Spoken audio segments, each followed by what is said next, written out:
Hello students, welcome back to my YouTube channel happy science class. आज के इस video में हम लोग पढ़ने वाले हैं क्लास 12 का मैट्रिक्स और इसका एक्सरसाइज 3.2 को कंप्लीट करेंगे। ठीक है, और इस वीडियो में आज हम इंट्रोडक्शन पढ़ेंगे और कुछ क्वेश्चन को भी सॉल्व करेंगे। ठीक है, और चलिए यहाँ पे हम देखते हैं। सबसे पहले अवयवों का योगफल। अवयवों का योगफल मतलब क्या होता है कि हम दो अवयव को आपस में कैसे जोड़ सकते हैं।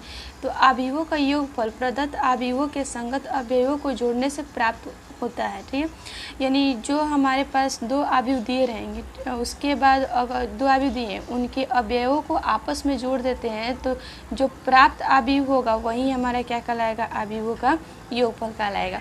एक यहाँ पे नोट बना के लिखा गया, यदि a प्लस बी समान कोटि के अवयव नहीं है तो a प्लस बी क्या होता है परिभाषित, सॉरी यहाँ पे a और b दो अव्यय हैं और दो अवयव हैं और समान कोटि के नहीं है तो उनके अव्यय भी क्या होंगे, उनका a प्लस बी परिभाषित नहीं होगा। ठीक है,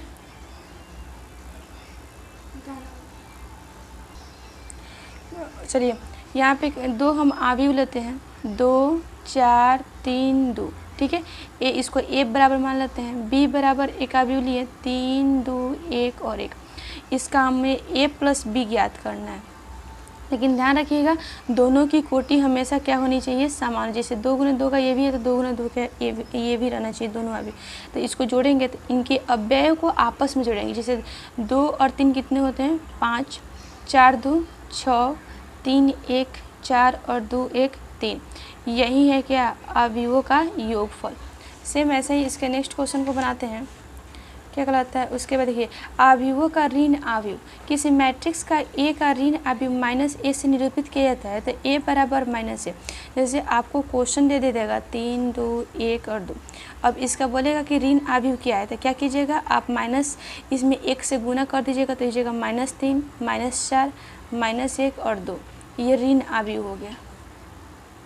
उसके बाद एक और एग्जाम्पल लेते हैं, एग्जाम्पल 2 लेते हैं, -2 3 2 और -4। तो इसका ऋण अवयव आप कैसे निकालेंगे तो हो जाएगा, माइनस जो है वो प्लस में आ जाएगा, प्लस जो है वो माइनस में आ जाएगा। ठीक है, -2 और यहाँ पे +4। उसके बाद आगे देखते हैं, कह रहा है अवयवों का अंतर।